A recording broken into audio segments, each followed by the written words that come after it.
Наверняка вы слышали истории о том, как разные старинные предметы могут скрывать в себе тайны прошлого. Древние зеркала, потемневшие картины, скрип деревянных ступеней – все это может хранить определенную информацию. А хранят ли такую информацию старые дома? Есть много свидетелей, которые сталкиваются с необъяснимыми явлениями в старинных зданиях. Может быть, это духи или призраки прошлого. Мой путь лежит в небольшой сибирский городок, где в старой части города есть здание. Сторожа, работающие в нем, называют его «нехороший дом». Вот это здание, достаточно старое, одноэтажное, было построено оно в 1800 каких-то годах. Изначально там вроде как было то ли монастырь, то ли церковь, вот оно предназначалось для чего-то такого.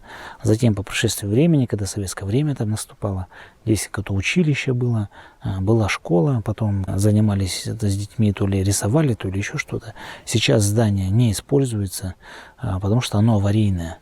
Вот, требуется ремонт, поэтому там ничего не ведется, здание стоит, в нем находится, всегда внутри находится сторож, для того, чтобы его там не пограбили. Ну и происходит следующее. Иногда раздаются какие-то звуки, шорохи, как будто шаги, что-то иногда падает. Кто-то даже из сторожей слышал голос. Вот. Сильно они здесь на работе, сторожа, не задерживаются, потому что трудно вытерпеть это. На самом деле, первое мое предположение – это то, что вот это здание, все эти шумы, которые они слушают, они на самом деле технически здание старое, аварийное, то есть оно где-то проседает, где-то что-то скрипит, где-то что-то там отламывается, то есть происходят обыкновенные технические шумы. Вот. Но для того, чтобы эту версию проверить и убедиться, что она правдива, либо опровергнуть ее, нужно мне самому там побывать. Я поставлю камеры, все осмотрю сейчас и буду наблюдать. Ну что ж, начался дождь. Я думаю, нужно заходить. Так, значит, сейчас охраны здесь нет. Мне открыли двери и сказали, что я могу заходить во все комнаты и кабинеты, в которых открыты двери. Вот такой длинный коридор. Очень высокие потолки. Так, здесь у нас какое окно антуражное. На улице идет дождь. Так, умывальники.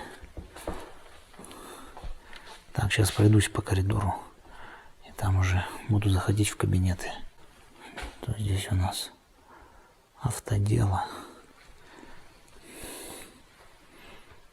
Сразу, как только попадаешь на какой-то потенциально паранормальный объект, нужно отслеживать свои ощущения.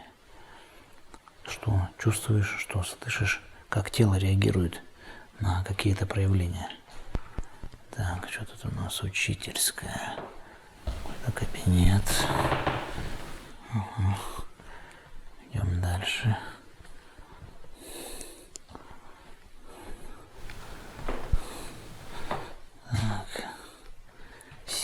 Значит, здесь у нас находится младший медицинский персонал, аптека. Так.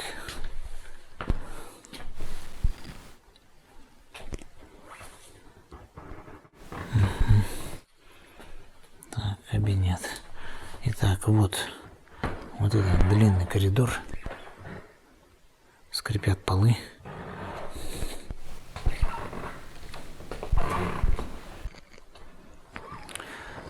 Здесь все очень старое, Вот эти вот все двери, да, доски. Получается, здесь очень много вещей, которые могут издавать звуки. Вот почему получается так, что когда я захожу на объект, там начинает идти дождь,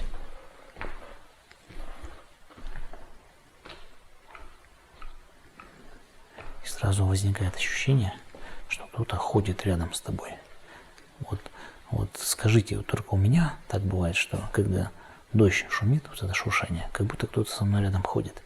Или у вас тоже есть такое чувство?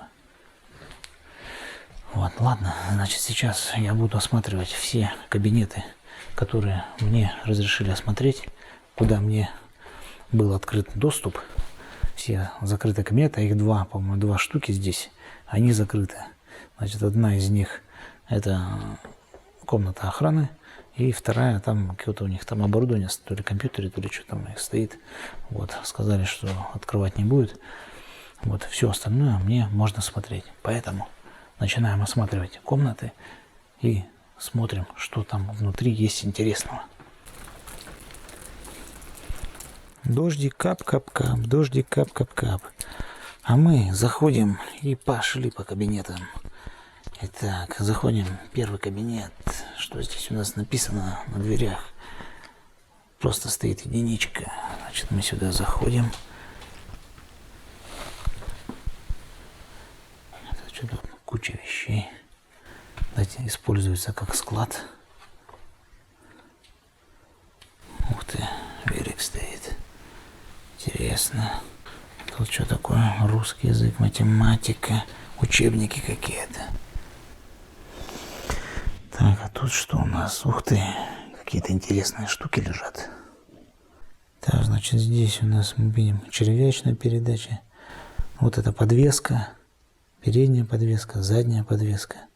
Короче, учебные материалы по автоделу. Так, сейчас сюда пройдусь. Посмотрю, что здесь еще.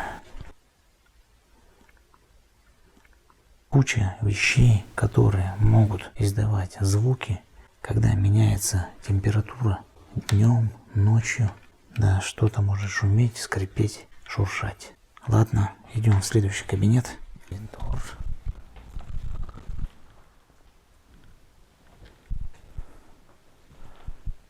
Так, значит, следующий кабинет вот здесь. Автодело закрыто. Значит, следующий кабинет у нас учительская.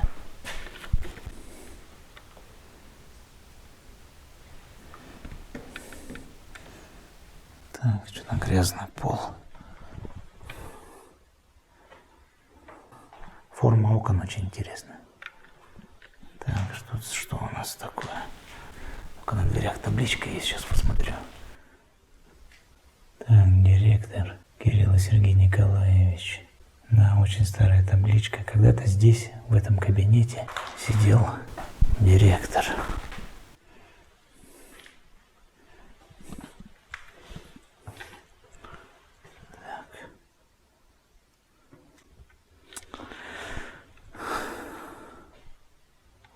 Так, здесь что-то диван, не знаю, может здесь охрана раньше находилась.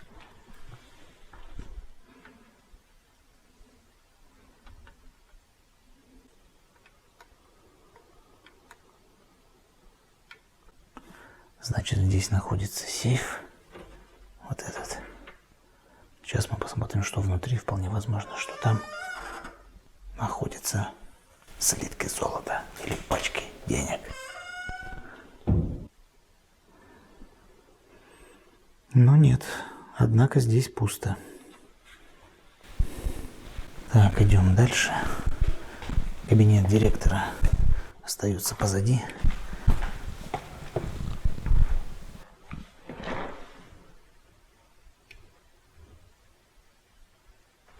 Так, и вот здесь есть 2 кабинета. Ну, еще какой-то тут каморка какая-то. Так, сначала я смотрю младший медицинский персонал. Так, сейчас потихоньку заходим. Ну вот этот кабинет тоже заставлен разными вещами, старыми и не очень. Вижу какие-то вешалки, что-то здесь еще. Вот. Ну тоже, в принципе, такое место, которое может давать различные шумы. Старые вешалки. Ага. Опа, зеркало. Вот. Я стою. На зеркало. Зеркала иногда могут давать различные эффекты, если это не простое зеркало.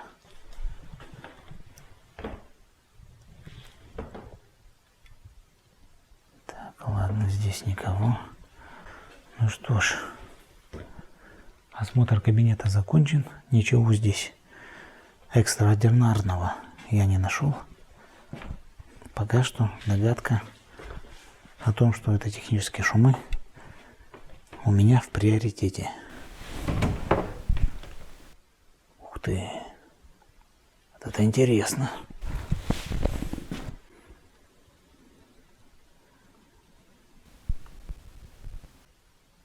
Да, интересный плакат. Значит, это правила оказания само- и взаимопомощи. Довольно старый плакат, полностью нарисован от руки. Это сейчас печатают. А раньше брали вот так и рисовали картиночки, текст писали. Ошибся, замазал, стер или заново перерисовал. Ну, интересный такой, конечно, плакат. Так, ладно, я иду дальше. Есть еще один кабинет и какая-то каморочка. Так, каморочка. Здесь цифра 8, замок. Не знаю, что это. Короче, какая-то раздевалка.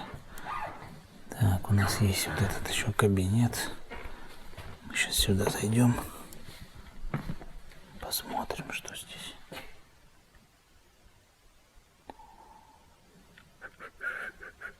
Да.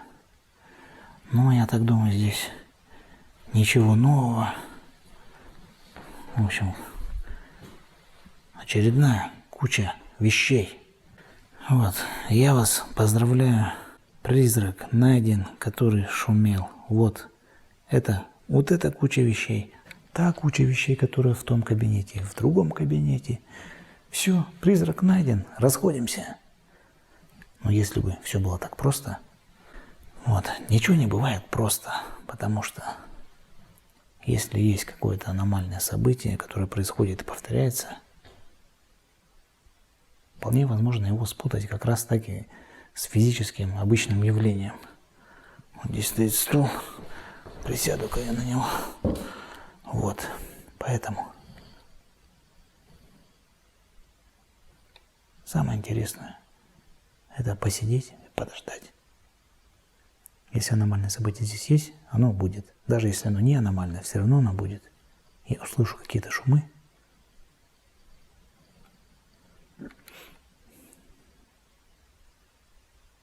Вот уже что-то потрескивает.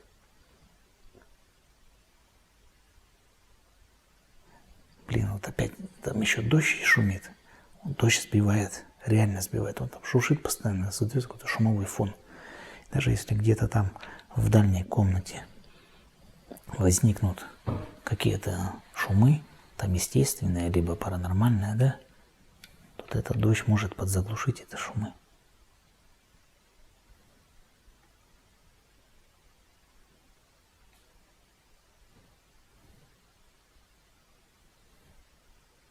Показалось, как будто кто-то идет.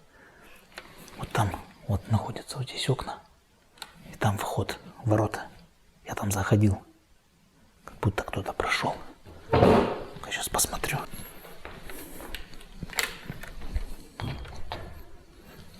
Так, блин, короче, здесь ничего не посмотришь. Двойные окна.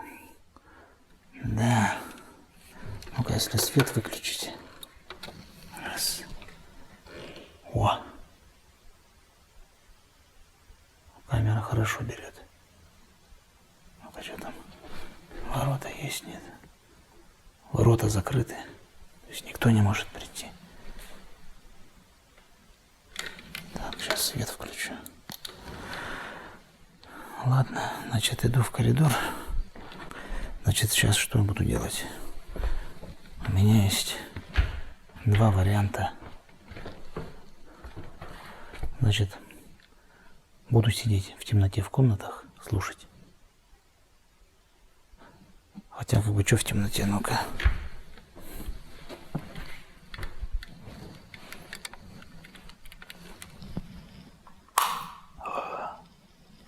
Свет. Так, фонарики выключаем. Аккумуляторы не тратим.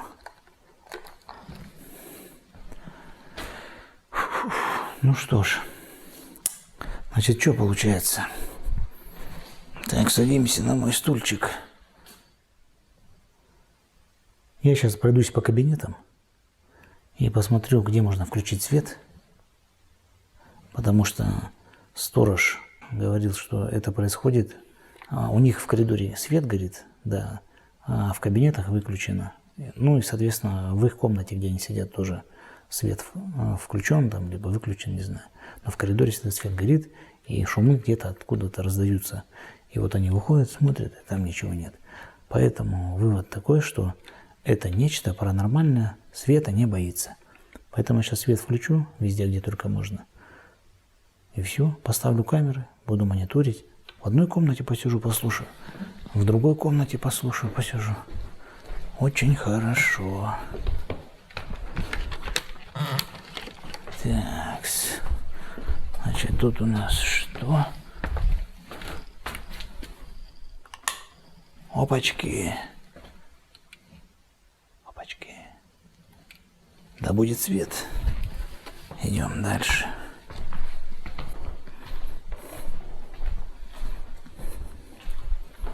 Так, учительская, заходим.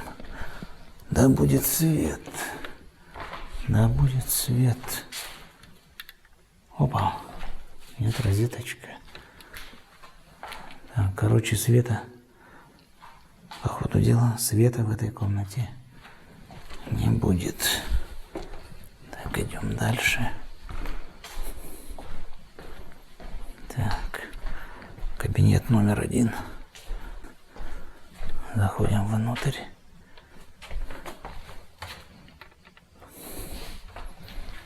Так. Ну все. Вот здесь должен был быть выключатель, скорее всего. Но его нет.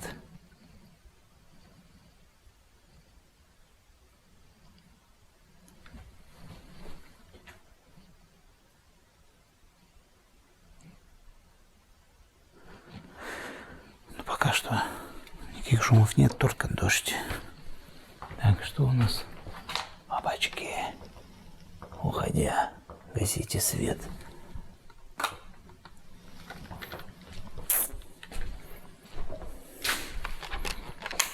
Итак, что мы имеем?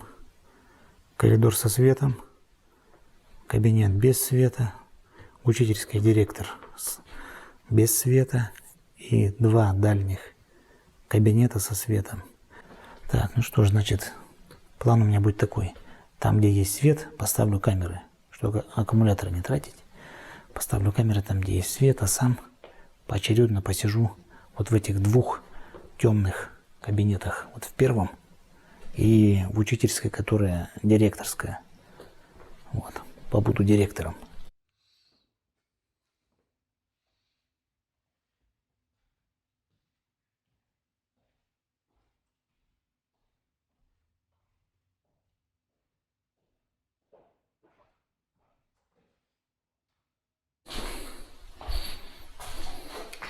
Значит, сейчас засяду здесь, вот в кабинете директора.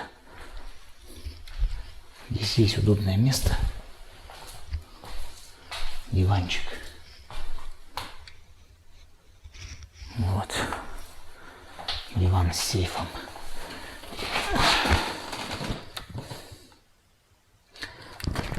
Значит, почему я выбрал именно вот этот кабинет? Потому что он находится посередине здания. С одной стороны у меня кабинет, там камера стоит, а с этой стороны кабинет с вещами, в нем нет камеры. Я нахожусь посередине, и я буду слышать звуки и с той стороны, и с той стороны.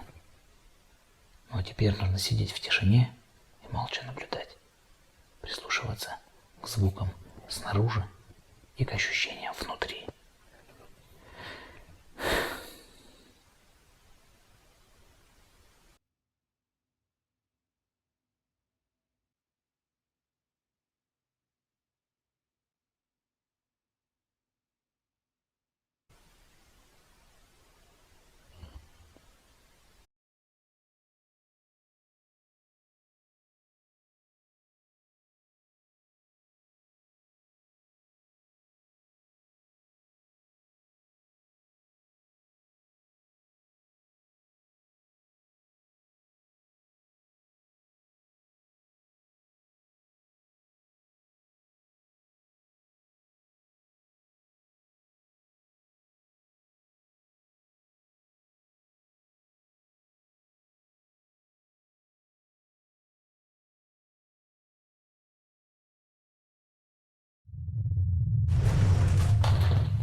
Показалось, как будто что-то есть.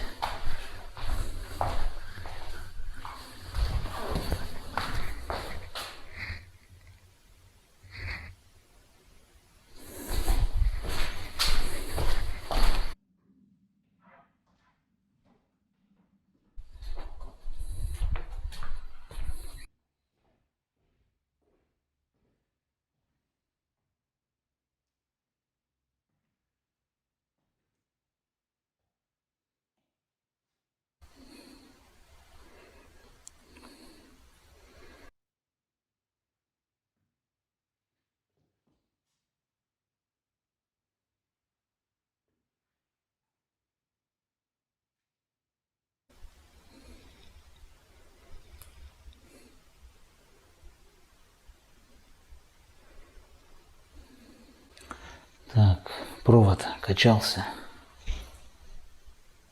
Здесь форточки закрыты, сквозняков нет.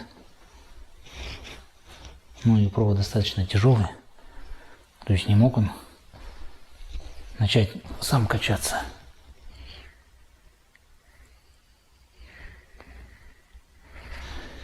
Ладно, одно паранормальное событие зафиксировано. Пойду на свое место дальше.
задумалась.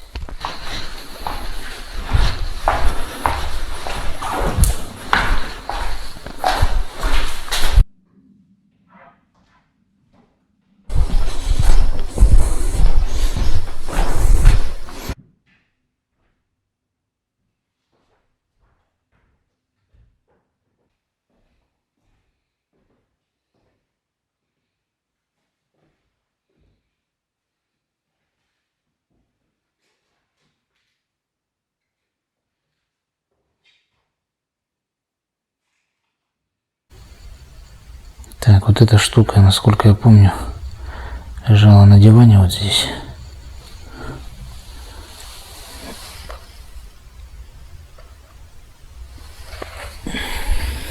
Так.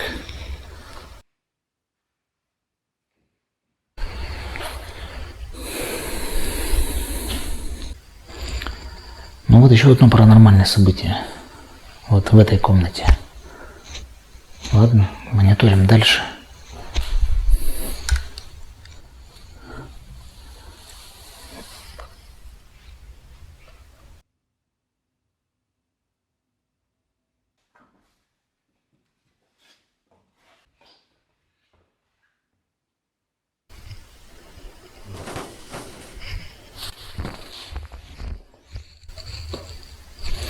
А теперь звук с другой стороны. Из комнаты, которая без света.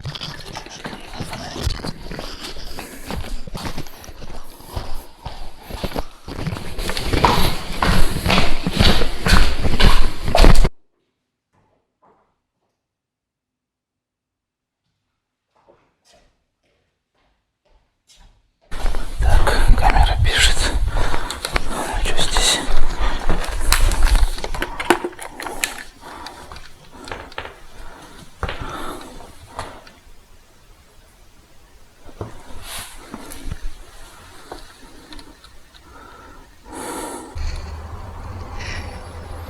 Да, но здесь столько вещей.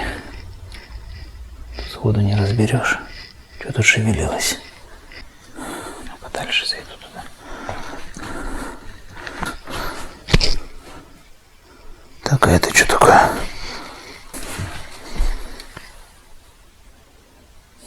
Так.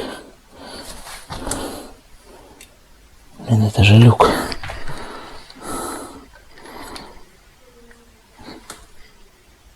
Ё-моё, что за звуки?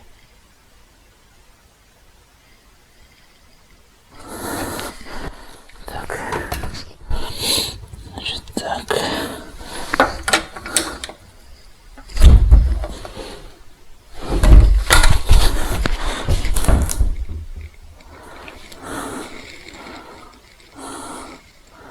Ё-моё.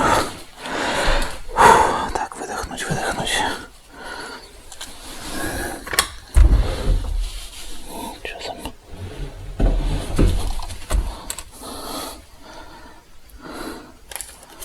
Так, фонарик. Так, сейчас.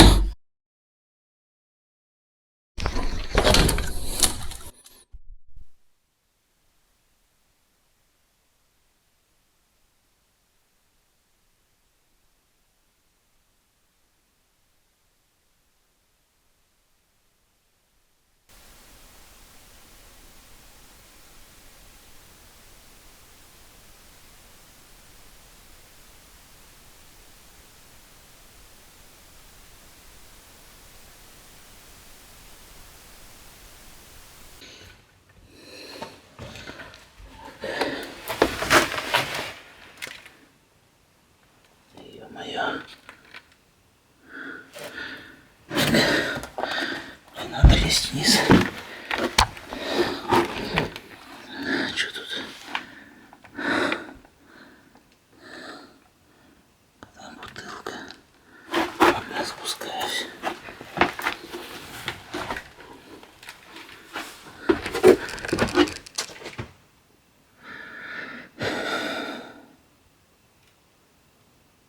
Да.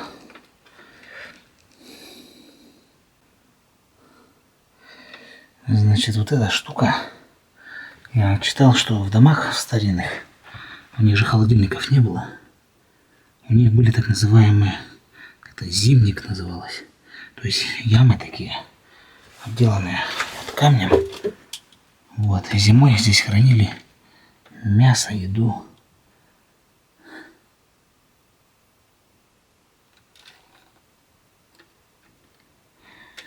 Наверное, это вот такой зимник. Находится под полом. Блин, фонарик потух. Блин, когда фонарик начинает сам отключаться, это тоже является знаком. Я уже заметил, я так в Тульском провале.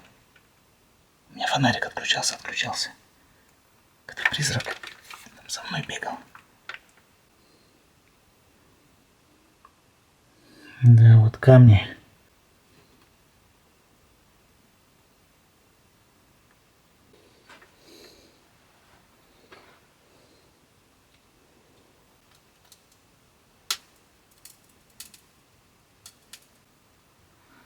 Но сдается мне, что-то нечистое здесь в подвале, в этом зимнике. По легендам говорят, что в таких местах, где-то вот в таких домах старинных, да, где-то спрятаны обереги. Вот иногда эти обереги по прошествии очень большого количества времени начинают оживать. Вполне возможно, это именно оберег этого дома дает какие-то звуки. Вот оживают они не просто так. Старается дом защитить, старается рассказать людям, что с домом что-то не то. Вот. А потому что дом-то в аварийном состоянии начинает рушиться. Вот, и оберег подсказывает людям. Нужно делать. Не знаю, ну, говорят, оберег. А еще можно назвать, не знаю, может быть, домовой. То есть это некое явление, у которого есть разные названия. Вот. Поэтому версия о том, что это дом сам, ну, кстати, можно сказать, дом сам говорит, только это не технические звуки, которые я предполагал, а это нечто, какая-то живая частичка дома, который говорит о том, что нужно лечить дом. Дом нездоров, болен. Вот. Скорее всего, это так. Потому что я здесь сейчас нахожусь. Я вот слышал разные звуки, ходил по этим кабинетам. Сейчас здесь нахожусь, и мое психофизическое состояние абсолютно нормальное, спокойное. У меня даже такое чувство, что наоборот меня как будто успокаивает. Видимо, дом чувствует, что я не желаю ему зла, и поэтому он меня успокаивает, скажем так.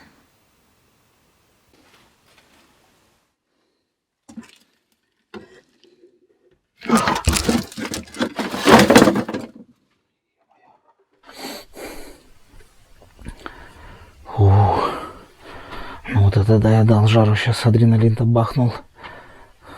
Деревяшку отодвигаю, там лицо.